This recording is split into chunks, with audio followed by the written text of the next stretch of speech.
তখন অসিত বর্ণ, শূন্য কিছুটা গলনশীল, প্রাণের নরম রেখা তির্যক। আগুনের কোনো ইন্দ্রিয় নেই, ধ্বনির গোপন স্নেহে প্রাণের অঙ্কুর। কুঁচকে যাওয়ার সময় তোমার দুই প্রান্তে ঘটনা দিগন্ত, ওপর থেকে পাক খেয়ে নামে বাঁশপাতার সংসার। তেল ও ধাতুর পৃথিবী আরও একটু হেলে পড়ে। নমস্কার। কবিতা পাঠের সময় এখন। আজকে এই কবিতা পাঠের সময়ে সুদীপ চট্টোপাধ্যায়ের শমীবৃক্ষের নিচে এই বইটি হাতে নিয়েছি। বইটি মুখ্যত কিছু সিরিজ কবিতা এবং কয়েকটি একক কবিতা দিয়ে তৈরি। সেখান থেকে আমি ইতস্তত কিছু কবিতা পড়ব। সিরিজ কবিতা হলে তার একটি, আর একক কবিতা কয়েকটি, এই রকম মিলিয়ে কয়েকটি কবিতা পড়ব। বলে রাখা ভালো, আমার এই যে কবিতা পাঠ, এই যে কবিতা পাঠের ক্লাস বা কবিতা পাঠের সময় এখানে কোনো রকম পরিবেশনজনিত কোনো রকম বিশুদ্ধতা মেনটেন করা সম্ভব হয় না, কারণ সেই জাতীয় কোনো শিক্ষা বা দক্ষতা আমার নেই। আমি শুধুমাত্র কবিতাগুলোকে পড়বার জন্য পড়ি, সেখান থেকে কবিতাগুলোকে অনুভব করার চেষ্টা করি, কবিকে ছুঁতে চাওয়ার চেষ্টা করি, এটুকুই, এর বেশি কিছু নয়। পাঠের সময় স্বাভাবিকভাবে আমরা যে কোনো বই পড়বার সময় যেমন অন্যমনস্কতা জনিত কারণে, জিভের জড়তার কারণে বা আনুষঙ্গিক বিভিন্ন রকমের যে বাধা বিঘ্ন ব্যাঘাত আমাদের চারপাশে থাকে, সেই সব কারণে যে বাধা বিঘ্ন আসে সেগুলো সবই এখানে থাকবে, কারণ এটা কোনো স্টুডিও নয়, এখানে কোনো সুষ্ঠু সেরকম ব্যবস্থা নেই, থাকা সম্ভব নয়। আর আমিও সেরকম কোনো সুশিক্ষিত কবিতা পাঠক নই। আমি একজন নবিশ মানুষ এবং বৃদ্ধ বয়সে উপনীত, আর শেখার আমার সময়ও নেই। যাই হোক, এই কটি কথা বলে নিয়ে প্রথমে আমি এই বইটির পরিচয় দিয়ে নিই। শমীবৃক্ষের নিচে বইটি ঐহিক প্রকাশনী থেকে প্রকাশিত হয়েছে। বইটির প্রথম প্রকাশ 2018 সালে। বিপ্লব মণ্ডলের প্রচ্ছদ আছে, প্রচ্ছদ আপনারা দেখতে পাবেন স্ক্রিনের মধ্যে। আর এখান থেকে আমি কয়েকটি কবিতা আপাতত পড়ি। প্রথমে ডার্ক রুম 1। সমবেত করতালির ভেতর উঠছে বর্ণান্ধ কোকিল, আর সংবাদপত্রে ভরে যাচ্ছে শীতের শহর। তোমরা মেঘ কেটে কেটে সাজিয়েছ উজ্জ্বল পশমের দোকান, আর বলছো সেই সব মেপেল পাতার কথা যারা আজও সামুদ্রিক গল্পের ভেতর টাটকা শিহরণ। ওদিকে শুভ্র হাঁসেদের ডিম ক্রমশ সোনালি হয়ে উঠছে। জলবায়ু নিয়ে, নীতিকথা নিয়ে, প্রাচীন মোহর নিয়ে কেউ আর তর্ক করতে চাইছে না। সমবেত করতালির শব্দে কিছুতেই ঘুরে দাঁড়াচ্ছে না বিশেষণহীন প্যারাবল।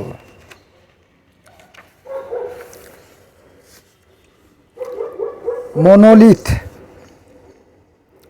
আক্রান্ত পরিখার কাছে ঘুরে ফিরে আসছো কেন হে আমার জন্মান্ধ দেওয়াল? কেন বারবার ফিরিয়ে দিচ্ছ নিরীহ দস্তানা? হত্যার দ্বিতীয় দৃশ্যে যে আজও তেমন মান্যতা পায়নি। পুঁতে রাখা জ্যোৎস্নার ভেতর মিহিন ছায়ার দেশ, ঘুমদাগ রাতের কেশর। হে আমার জন্মান্ধ দেওয়াল, হাওয়ার রেশম খুলে তুমি কি বুঝে নিতে চাইছো সেই সব শ্বাসঘর যারা আজও ঘুম ও মৃত্যু নিয়ে একটাও মিথ্যে বলেনি? তোমার দেহের ছত্রাক আজও যে কোনো রহস্য থেকে দূরেই আছে। যেসব ছায়াছবির দৈর্ঘ্য ক্রমশ ছোট হতে হতে শেষ হয়ে যাচ্ছে এক শান্ত শীতল চিৎকারের সাথে, তুমি তাদের ঘাতক খুঁজতে গিয়ে কেন বারবার স্বেদ ও রক্ত গড়িয়ে দিচ্ছ ওই আক্রান্ত পরিখার ভেতর?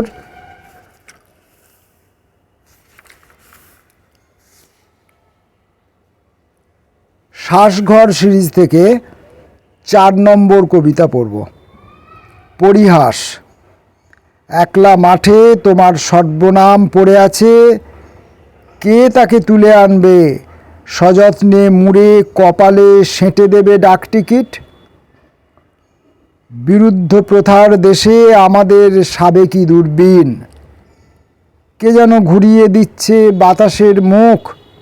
পরিহাস, তোমার সর্বনাম কোনো দিন ঠিকানাবিহীন ফিরে এলে ডাকটিকিট তুলে খুঁজে নেবে আর্দ্রতা। জিভের সিক্ত ছোঁয়ায় জুড়ে দেব ছিঁড়ে যাওয়া প্রশংসার পাতা।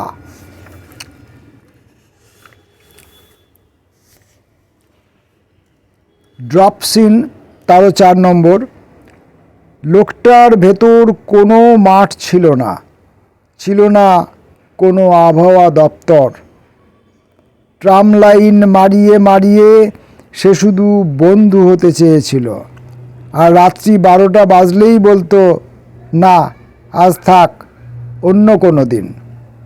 যদিও লোকটার ভেতর কোনো মাঠ ছিল না, ছিল না অহেতুক বসন্তের উল্লাস।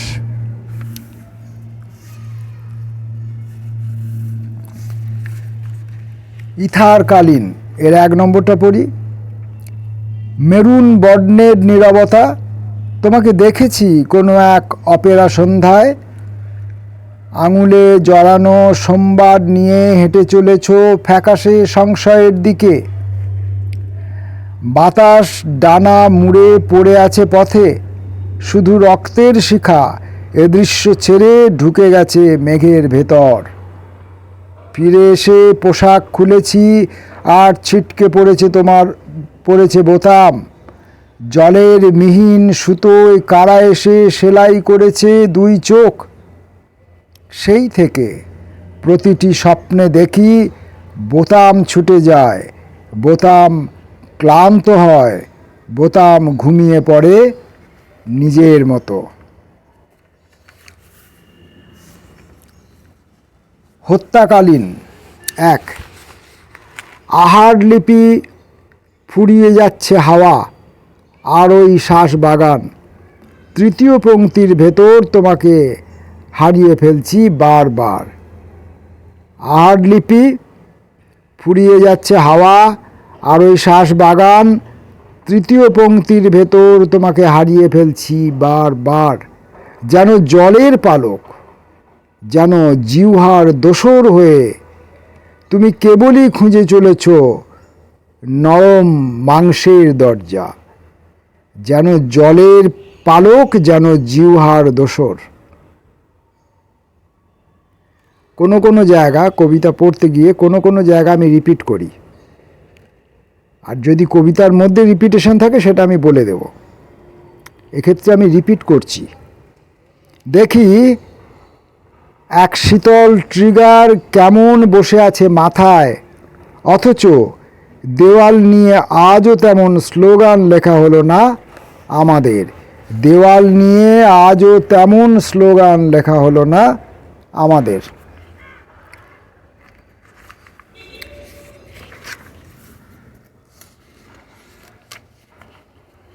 প্রিলুড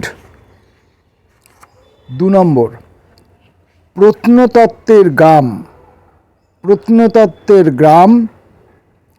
নিছক পর্যটনে তোমাকে দেখেছি, পৃথিবীর দুই মেরু বদল হলে উঠে দাঁড়াবে আবার, পাথর ধারালো করে খুঁজে নেবে শিকার। প্রত্নতত্ত্বের গ্রাম, প্রত্নতত্ত্বের গ্রাম টাং টুইস্টারের মতো ব্যাপার স্যাপার ঘটছে। প্রত্নতত্ত্বের গ্রাম, নিছক পর্যটনে তোমাকে দেখেছি, পৃথিবীর দুই মেরু বদল হলে উঠে দাঁড়াবে আবার, পাথর ধারালো করে খুঁজে নেবে শিকার। দিনের মাংস কেটে তোমাদের আহার উৎসব সরল দৈহিক, আষ্টে শোতের কাল তুমি যুবতী, আর ওই অধিকার অসাম্যের হাত জন্ম রোপণ করে পুরুষ হয়েছে, বিবাহ অলিক। নিছক পর্যটনে এর বেশি যেটুকু ভ্রমণ হারিয়েছি বৃক্ষ সমাজে।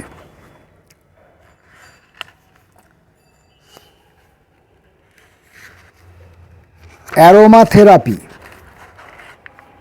3 নম্বর।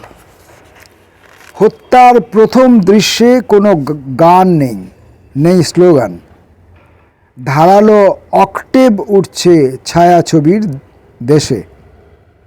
গুঞ্জরণ, এমন মিহিন মশকরা কে যেন পেতে রেখেছে হাততালির নিচে।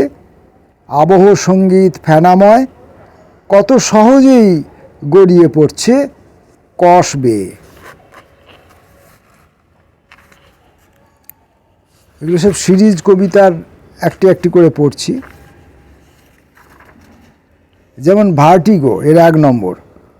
গোয়েন্দা অনুভূমিক, জখমটি মহফিল, সন্দেহ ঘুরিয়ে দিই, দেখি দূরবীন ছোট হয়ে আসে। পূর্বাপর একটাই গল্প বলছে সে, একটাই রোমাঞ্চ, আর খোয়াব কাটছ বলেই সে বারবার জোড়া লাগাচ্ছে নিজেকে।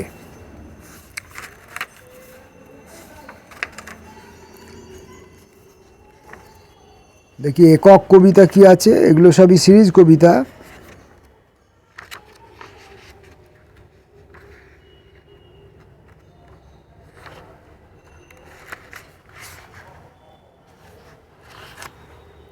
প্রতিবর্ত, রঙগুলো ধুয়ে যাচ্ছে, রঙগুলো চেনা যাচ্ছে না আর। একটা দরজার পেছনে 21 বছরের মেঘ জমে আছে। আলো জ্বালিয়ে যে উঠে গেল আরও একবার ফিরে আসবে বলে, দরজার পেছনে তার ব্যক্তিগত মুখোশ আটকে আছে। একটানা ধুয়ে যাচ্ছে রঙগুলো। বিশ্বাস করো না তুমি, বিশ্বাস করো না, এমন সংলাপ থেকে কিছুটা দূরেই আছে আমাদের সান্ধ্য আড্ডাগুলো। যদিও রঙগুলো কিছুতেই চেনা যাচ্ছে না, যদিও দরজার পেছনে তার ব্যক্তিগত মুখোশ আরও একা হয়ে পড়ছে।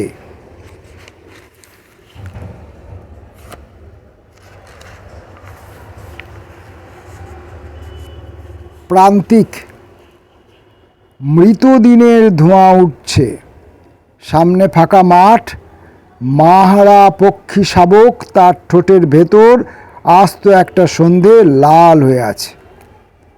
এ সময় যন্ত্রণা দীর্ঘ হয়, যাবার আগে রেখে যায় মেরুন বর্ণের খোলস। সেই ছোঁয়াচ লেগে প্রতিদিন কেউ একলা হতে থাকে। তখন পশ্চিম থেকে রক্ত গড়িয়ে দিগন্তের পাঁচ হয়ে, তখন আমাদের আয়ুর সামান্য অংশ অজান্তে খসে উঠতে থাকে তুলোর মতো। পড়ছি সুদীপ চট্টোপাধ্যায়ের কবিতা শমী বৃক্ষের নিচে, এই বই থেকে।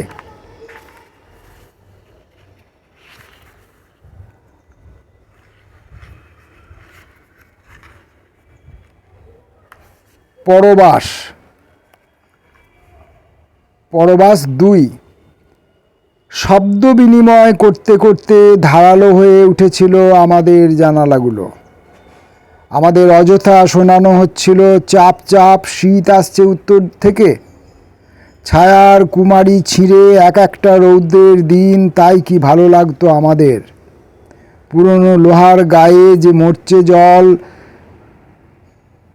মরচে জল মাখিয়ে গড়িয়ে দিতাম আমরা, কিভাবে যে সবান্ধব ফটো ফ্রেমে লেগে যেত তার দাগ, আর মুখগুলো চিনতে গিয়ে কিছুতেই সংখ্যায় মিলত না।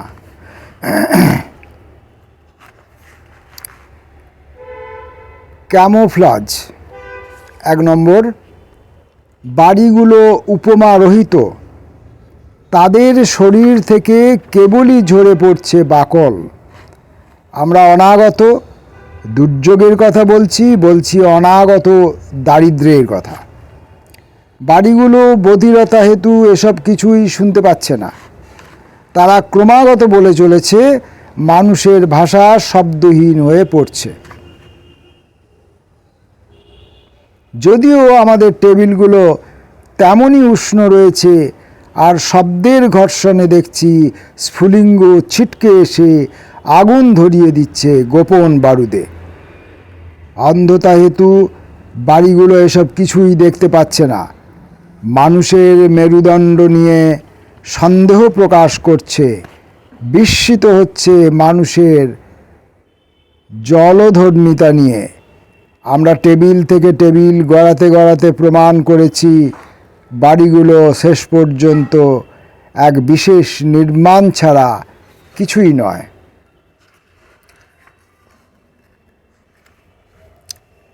পরম্পরা। 2, জিভ রাখার আগে গভীরতা মেপে নেওয়া দরকার ছিল ক্যামেরার সঠিক দূরত্ব, অবশেষে ছোট্ট একটা কাট। দর্শক বলতে ম্যাজেন্টা রঙের আবহাওয়া, একটা বেদনাদায়ক অ্যাক্সিডেন্ট, বাকি আয়ু কোনো একটা অ্যাসাইলামের চারপাশে ঘোরাফেরা করবে। মাঝে মাঝে মৃত পাখিদের শক্ত খড়খড়ে ডানা জমিয়ে গড়ে উঠবে বেশ কয়েকটা নাইটমেয়ার। গাড়ির শব্দে এই লাইনটা বোধহয় হারিয়ে গেল, আরেকবার পড়ি। দর্শক বলতে ম্যাজেন্টা রঙের আবহাওয়া, একটা বেদনাদায়ক অ্যাক্সিডেন্ট, বাকি আয়ু কোনো একটা অ্যাসাইলামের চারপাশে ঘোরাফেরা করবে। মাঝে মাঝে মৃত পাখিদের শক্ত খড়খড়ে ডানা জমিয়ে গড়ে উঠবে বেশ কয়েকটা নাইটমেয়ার। কখনো যদি ফিরে আসা যায়, তা হবে অবশ্যই মৃত্যুর 2-1 বছর আগে। তখন বাড়ির পাশে একটা সার্কাসের দল তাঁবু ফেলবে, আর রিংমাস্টার ও ক্ষুধার্ত বাঘের খেলা দর্শকের চাপে কিছুতেই মুলতুবি করা যাবে না।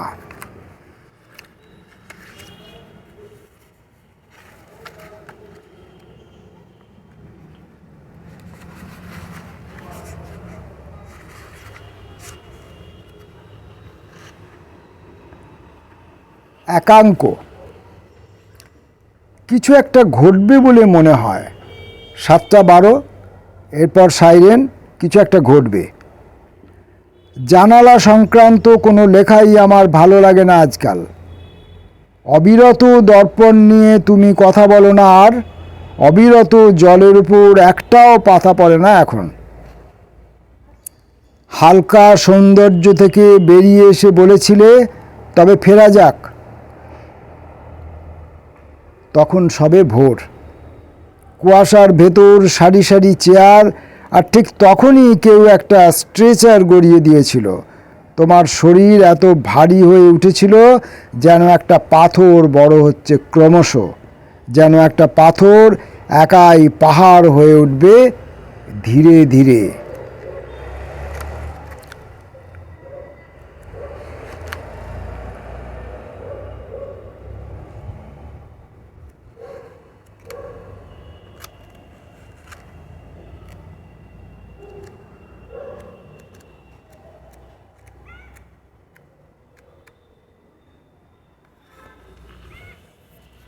এই রকম ছিল সুদীপ চট্টোপাধ্যায়ের সমীবৃক্ষের নিচে থাকা কবিতাগুলি। সেখান থেকে কবিতাগুলো আমি আমার ব্যক্তিগত শিক্ষা, সামর্থ্য এবং